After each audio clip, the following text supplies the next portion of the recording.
በአሁኑ ዘመን እንደ አይሾስፒድ እና ካይሴናት ያሉ ጥቁር የይዘት ፈጣሪዎች ዓለምን ሲያናውጡ እናያለን። ነገር ግን እነዚህ ወጣቶች ዛሬ እንዲሮጡ ትላንት በእሾ መካከል የተራመዱ ፈርቀዳጅ ጀግኖች ነበሩ። እንደ ፕሪቲ ቦይ ፍሬዶ፣ ካሽ ናስቲ እና KSI የዘርፉን መንገድ ከጠረጉ ሰዎች መካከል ናቸው። ከነዚህ ሁሉ ግን ለየት ያለ ታሪክ ያለው አንድ ሰው አለ። ዳሪል ግራንቤሪ ወይንም በሁላችንም ዘንድ DDG ተብሎ የሚታወቀው ሰው። እሱ ከዩቲዩብ ቀልደኛነት ወጥቶ የቢልቦርድ ዝርዝር ውስጥ የገባ የፕላቲኒየም ሽልማት ያገኘ እውነተኛ የሙዚቃ ኮከብ ነው። የDDG ታሪክ የሚጀምረው በሚቺጋን ግዛት በምትገኘው ፓንቲያክ ከተማ ነው። ከተማዋ ከዲትሮይት በ30 ማይል ርቀት ላይ የምትገኝ ቢሆንም ለDDG ግን የትግል ምድር ነበረች። በአምስት እህትና ወንድሞች መካከል ያደገው DDG ቤተሰቡ በገንዘብ ክፉኛ ይቸገር ነበር። እናቱ በየወሩ ክፍያዎችን ለመፈጸም ሲቸገሩ DDGና ወንድሞቹ ገላ ለመታጠብ ውሃ አፍልተው የሚጠቀሙበት ጊዜ ጥቂት አልነበረም። ይህ ድህነት ግን በውስጡ ትልቅ እሳት አነደደ። አባቱ የሙዚቃ ኢንጂነር በመሆኑና በቤቱ ውስጥ ስቱዲዮ በመኖሩ DDG ገና በልጅነቱ ቃላትን ከዜማ ጋር ማዛመድን ተላመደ። DDG መጀመሪያ ላይ ፕሮፌሽናል ቦክሰኛ የመሆን ህልም ነበረው። በ9 ዓመቱ ቦክስ የጀመረ ሲሆን 7 ጨዋታዎችን በተከታታይ በማሸነፉ የቦክሰኝነት ህይወቱን ተስፋ ሰጪ አድርጎለት ነበር። ነገር ግን ሽንፈቶች ሲመጡ ትኩረቱን ወደ ትምህርት ቤት አዞረ። DDG እጅግ ጎበዝ ተማሪ ነበር። በ2014 ከከፍተኛ ትምህርት ቤት ሲመረቅ የክፍሉ አንደኛ ነበር። ይህ ስኬቱ ዛሬም ድረስ በቪዲዮዎች ላይ እኔኮ አንደኛ ወጥቼ ተመረኩ ነኝ በማለት ደረቱን ነፍቶ በኩራት እንዲናገር አድርጎታል። በDDG ህይወት ውስጥ ትልቁን ጠባሳ ጥሎ ያለፈው ጥቅምት 20 ቀን 2014 ዓ.ም ነው። ወንድሙ ዲኖ በጥይት ተመቶ መገደሉን የሰማበት ያ ምሽት ሁሉንም ነገር ቀየረው። DDG ከወንድሙ ጋር የነበረው ቅርበት ልዩ ነበር። ከወንድሙ የቀብር ስነ ስርዓት በኋላ እናቱ የተረፋትን ገንዘብ ይዛ ልጇ DDGን ካሜራ ገዝተ ዩቲዩብ ትሰራለህ ወይንስ ደግሞ መኪና ልግዛልህ ስትል ጠየቀችው። DDG መኪናውን ሳይሆን ካሜራውን መረጠ። ታዲያ ውሳኔ አሁን ላይ ለደረሰበት የባህል ሀብትነት ጉዞ መነሻው ቦታ ነበር። በዛች ካሜራ የሰራው የኬፖፕ ሪያክሽን ቪዲዮ በአንድ ጀንበር 20,000 ተከታዮችን አመጣለት። ወደ ሴንትራል ሚቺጋን ዩኒቨርሲቲ ሲገባ DDG የኮሌጅ የቀን ተቀን ህይወቱን በቭሎግ አማካኝነት መመዝገብ ጀመረ። በወቅቱ የነበረውን ታዋቂ ቭሎገር ኬሲ ናይስታትን እንደ አርያ በመውሰድ የካሜራ አጠቃቀምንና አቀራረብን አሻሻለ። ከሴት ጓደኛው ኤሰንስ ጋር የሚሰሩት ቀልዶች፣ ፕራንኮችና ጭቅጭቆች በሚሊዮን የሚቆጠሩ ሰዎችን ሳቡ። በአጭር ጊዜ ውስጥ በወር ከ10 እስከ 20,000 ዶላር ማግኘት ጀመረ። አስተማሪዎቹ ከሚያገኙት ደሞዝ በላይ እያገኘ መሆኑን ሲረዳ ትምህርቱን አቋርጦ ወደ ሎስ አንጀለስ የመሄድ ድፍረት አገኘ። በፈረንጆቹ 2017 ዩቲዩብ በዲስትራኮች ተጥለቅልቆ ነበር። DDG ይህንን አጋጣሚ ተጠቀመ። ሊሊያቺ በዘፈን ውስጥ የጠቀሰው የድምጽ ክፍል ለDDG ትልቅ እድል ሆነለት። ያቺ DDGን አላውቀውም ብሎ በትዊተር ሲሳለቅበት DDG ቢግ ቦት የተባለውን ድንቅ የሙዚቃ ቪዲዮ ለቀቀ። ቪዲዮን በወርልድ ስታር ሂፕ ሆፕ ላይ መለቀቁ DDGን ከዩቲዩብ መንደር አውጥቶ ወደ ዋናው የሙዚቃ ዓለም ቀላቀለው። DDG ዩቲዩብ ራፐር የሚለውን ስም ለማጥፋት ብዙ ጥሯል። በፈረንጆቹ 2020 ዓመተ ምህረት ሞኖኪንግ ኢነ ካላብሳስ የተባለውን ዘፈኑን ሲለቅ ዓለም አድናቆቱን ገለጸለት። ከብሉፌስ ጋር የሰራው ሪሚክስ በቢልቦርድ ሆት 100 ዝርዝር ውስጥ በመግባት ታሪክ ሰራ። ይህ ዘፈን DDGን እንደ እውነተኛ ራፐር እንዲታይ ያደረገው። ዛሬ ላይ የፕላቲኒየም ሪከርድ ባለቤት ነው። በአንድ ወቅት DDG ሰዎች እንደ እውነተኛ አርቲስት እንዲያዩኝ ዩቲዩብን እተዋለሁ ብሎ ነበር። ነገር ግን ብዙም ሳይቆይ ተመለሰ። ዩቲዩብ ራፐር መሆን ከጥቂት ራፐሮች በላይ ሀብታም ያደርገኛል። ታዲያ ለምን እተዋለሁ በማለት አቋሙን ቀየረ። አሁን ላይ ዩቲዩብና ሙዚቃን ጎን ለጎን በማስኬድ አዲስ መንገድ ቀዷል። ከታዋቂው አርቲስት ሃሊ ቤሪ ጋር ያለው ግንኙነት ዲዲጂን ወደ ሌላ የዝና ምዕራፍ አሸጋግሮታል። አሁን እሱ በሆሊውድ ግብዣዎችና በታላላቅ መድረኮች ላይ የሚገኝ ግዙፍ ስም ነው። ነገር ግን አሁንም ቢሆን የፖንቲያኩን ማንነቱንና ለቤተሰቡ ያለውን ፍቅር ፈጽሞ አልረሳም። የዲዲጂ ታሪክ የሚያሳየው ዘመኑን ተከትሎ መለወጥ ለስኬት ቁልፍ መሆኑን ነው። ከቭሎገርነት ወደ ቦክሰኛነት፣ ከቦክሰኛነት ወደ ራፐርነት እየተሸጋገረ ራሱን አድሷል። ከፖንቲያክ የወጣው የደሃ ልጅ ዛሬ በሚሊዮን የሚቆጠር ገንዘብና ዝና ባለቤት ሆኗል። ዲዲጂ ዩቲዩብ ራፐር መሆንን ኩራት አድርጎታል። ጽናትና ትጋት ካለ ከየትኛውም ቦታ በመነሳት የዓለም ጫፍ መርገጥ እንደሚቻል ዲዲጂ ሕያው ምስክር ነው።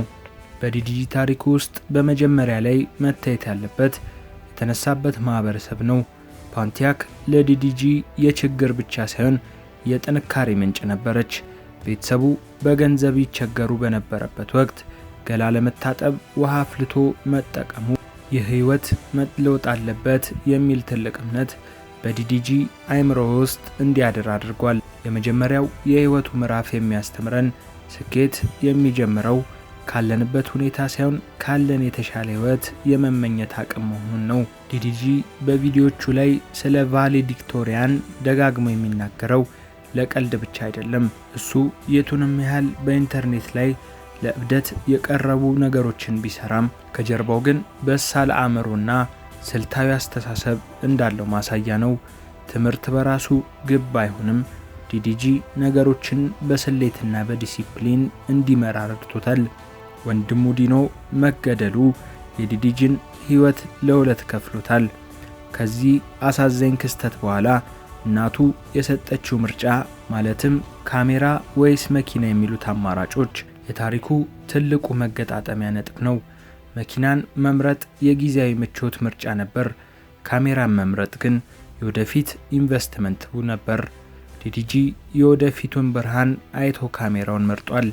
ዲዲጂ ወደ ዩቲዩብ ሲገባ በዘርፉ ብዙ ጥቁር ወጣቶች አልነበሩም። እሱ ግን እንደ ኬሲ ናይስታት ካሉ ነጮች ፈጠራን ተምሮ የራሱን ባህልና ማንነት ጨምሮበታል።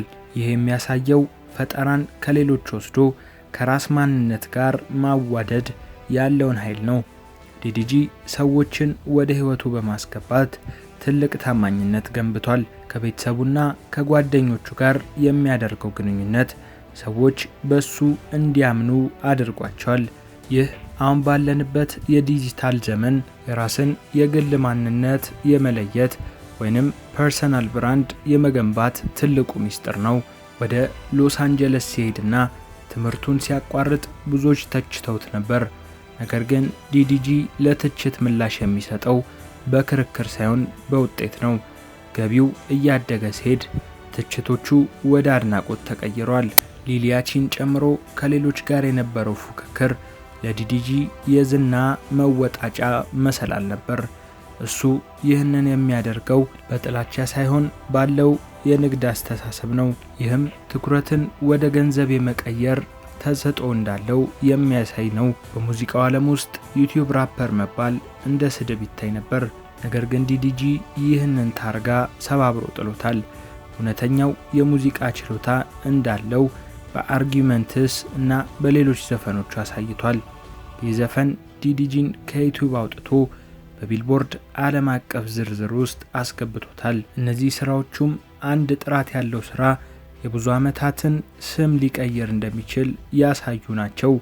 ከሌሎች አርቲስቶች ጋር ያለው ግንኙነት ዲዲጂን በኢንዱስትሪ ውስጥ ተቀባይነት እንዲያገኝ አስችሎታል። ኔትወርኪንግ ወይም ከሰዎች ጋር መገናኘት ለስኬት ግማሹ መንገድ መሆኑን እዚህ ጋር እንረዳለን። ዲዲጂ ከዩቲዩብ ያገኘውን ገንዘብ ለሙዚቃው ኢንቨስት አድርጓል። ብዙ ራፐሮች በውድ ዕቃዎች ሲታለሉ፣ እሱ ግን በራሱ ስም ላይ ኢንቨስት በማድረግ የገንዘብ ነፃነቱን አረጋግጧል። ዲዲጂ በአንድ ወቅት ዩቲዩብን ለመተው ማሰቡ አንድ ሰው ስኬት ሲመጣ የመጣበትን መንገድ የመርሳት ዝንባሌው እንደሚኖረው ያሳያል። ሆኖም መመለሱ ማንነትን አለመካድ ዘለቄታዊ ስኬት እንደሚያስገኝ ያስተምረናል። ዛሬ ብዙ አርቲስቶች ዩቲዩብ እና ትዊች ላይ የሚገኙት በዲዲጂ ፈርቀዳጅነት ነው። እሱ ሙዚቃና ይዘት ፈጠራ ወይንም ኮንተንት ክሪኤሽን ጎን ለጎን ሊሄዱ እንደሚችሉ በተግባር አሳይቷል። ፍቅርና ዝና ሲጣመሩ የፈጠሩት አዲስ ከፍታ ዲዲጂን ወደ ሆሊውድ ደረጃ አውጥቶታል። ይህ ደግሞ በህይወት ውስጥ ትክክለኛ ሰዎችን ማግኘት ያለውን ጠቀሜታ ያሳያል። ከጀርባው ያለው የሥራ ባህል አስገራሚ ነው። በየቀኑ ቪዲዮ መቅረጹ፣ ሙዚቃ መስራትና ንግዱን መምራት ከፍተኛ ዲሲፕሊን ይጠይቃል። ዲዲጂ ስኬታማ ቢሆንም ቤተሰቡና ጓደኞቹን አልረሳም። እነሱን ወደ ቪዲዮቹ በማምጣት የራሳቸውን ህይወት እንዲመሩ ረድቷቸዋል። ይህ የታላቅ ሰው መገለጫ ነው። የተለያዩ ቫይኖችን ከመስራት ወደ ዩቲዩብ፣ ከዩቲዩብ ወደ ሙዚቃ፣ አሁን ደግሞ ወደ ትዊች መሸጋገሩ ተለዋዋጭነቱን ያሳያል። ዓለም ስትለወጥ አብሮ የማይለወጥ ሰው ይወድቃል። ዲዲጂ ለብዙ ጥቁር ወጣቶች የራስን ግዛት መገንባት ትችላለህ የሚል ተስፋ ሰጥቷል። ያለ ትልቅ ኩባንያ እርዳታ በራስ ጥረት መክበር እንደሚቻል አሳይቷል። እሱ ውርሱ ዘፈኖቹ ብቻ ሳይሆኑ የከፈተው አዲስ የሥራ መንገድ ነው። ዩቲዩብ ራፐር የሚለው ስም ዛሬ እንደ ክብር እንዲታይ አድርጓል። በዲዲጂ የህይወቱ ውጣ ውረዶች ውስጥ የወንድሙ ዲኖ ሞት እንደ ትልቅ ውርጅብኝ ይነሳል። ነገር ግን ዲዲጂ በወጣትነቱ እንዲያለውን መሪር ሐዘን አስተናግዶ ሐዘኑን ወደ ሥራ ተነሳሽነት መቀየሩ የሚደነቅ ነው። ብዙዎች በሐዘን ተሰብረው ሲቀሩ፣ እሱ ግን የወንድሜን ስም ለማስጠራት እሰራለሁ የሚል ጽኑ አቋም መያዙ ከአእምሮ ጥንካሬው በስተጀርባ ያለ ትልቅ ሚስጥር ነው። ዲዲጂ ከዩቲዩብ ያገኘውን የመጀመሪያ ገንዘብ ለቅንጡ መኪና ወይም ለጌጣጌጥ አልተጠቀመበትም። ይልቁንም ያገኘውን ገቢ ለሙዚቃ ቪዲዮቹ፣ ለፕሮዲውሰሮች እንዲሁም ለዲጂታል ማስታወቂያዎች አውሏል። እሱ ገና በዩቲዩበርነት ወቅት ራሱን እንደ አንድ የንግድ ተቋም የማየት ችሎታ ነበረው። ዲዲጂ በዩቲዩብ ቪዲዮቹ ላይ የሚታየው ባህሪ ቀልደኛና ተጫዋች ቢሆንም ከካሜራ በስተጀርባ ግን እጅግ ዝምተኛና ስራ ላይ ብቻ የሚያተኩር እንደሆነ ይነገራል። የዩቲዩብ ገጸ ባህሪው ለገበያ ተብሎ የተፈጠረ እንጂ እውነተኛ ማንነቱ አለመሆኑን መረዳት ለስኬቱ ትልቁን ድርሻ ይዛል። ዲዲጂ የየትኛው ቪዲዮ እንደሚታይና የትኛው ዘፈን ሂት እንደሚሆን የሚወስነው በደመ ነፍስ አይደለም። እሱ የዩቲዩብ አናሊቲክስን እና የገበያ አዝማሚያዎችን በጥልቀት በማጥናት የሚንቀሳቀስ ስትራቴጂስት ነው። ከሊሊያቺ ጋር የነበረው ፉክክር ወደ ትልቅ ግጭት ከማምራት ይልቅ ወደ ዝና መቀየሩ የዲዲጂን ዲፕሎማሲያዊ ችሎታ ያሳያል። በሂፕሆፕ ዓለም ውስጥ ካሉ ሰዎች ጋር ያለውን ግንኙነት በጥንቃቄ የመያዝና ራስን ከከባድ የቡድን ግጭቶች የማራቅ ጥበቡ ሌላኛው አስደናቂ ጉዳይ ነው። ዲዲጂ ከጓደኞቹ ጋር የሚሰራቸው ቪዲዮዎች ከፍተኛ እይታ እንደሚያመጡ ያውቃል። ይህ መንገድ ለብዙዎች አደገኛ ቢሆንም እሱ ግን እስከ መጨረሻው ድረስ ተቆጣጥሮት መዝለቁ ልዩ ችሎታው ነው። ዲዲጂ ለጥቁር ወጣቶች ብቸኛው የመውጫ መንገድ ትምህርት እንዳልሆነ በተግባር አሳይቷል። ዲዲጂ ዩቲዩብን ለአጭር ጊዜ ገቢ ሳይሆን ለረጅም ጊዜ የዝና መሰረት ነው የተጠቀመበት። እሱ ገና በ2014 ዓ.ም ዩቲዩብን ሲጀምር በ2026 የት መድረስ እንዳለበት የሚጠቁም የመንገድ ካርታ በአእምሮ እንደነበረው የህይወት ታሪኩ ያመለክታል። አጠቃላይ የዲዲጂ ስኬት ከታዩት ቪዲዮዎች ይልቅ ባልታዩት ጥረቶች ላይ የተመሰረተ ነው። የታሪኩ ማጠቃለያ የሚያሳየን ስኬት ድንገተኛ አጋጣሚ ሳይሆን የጥልቅ እቅድ፣ የስነ ልቦና ጥንካሬና ያልተቋረጠ ትጋት ውጤት መሆኑን ነው። ዲዲጂ ማለት ለዘመን ወጣቶች እንዴት በዲጂታል ዓለም ውስጥ ንጉስ መሆን ይቻላል የሚለው ሚስጥር የፈታ ትልቁ ሰው ነው። ውድ የቻናላችን ተከታታዮች ከዛሬው ታሪክ ምን ተማራችሁ? የዲዲጂ የህይወት ታሪክ በአእምሯችሁ ላይ ምን አይነት ተጽዕኖ አመጣባችሁ? ሐሳባችሁን ኮሜንት መስጫው ላይ አስቀምጡልን። ቪዲዮውን ከወደዳችሁት ላይክ እና ሼር አድርጉ። ለቻናላችን አዲስ ከሆናችሁ ደግሞ የደወል ምልክቷን በመጫን ሰብስክራይብ ያድርጉ። በቀጣይ በሌላ ቪዲዮ እስክንገናኝ ቸር ይቆዩን።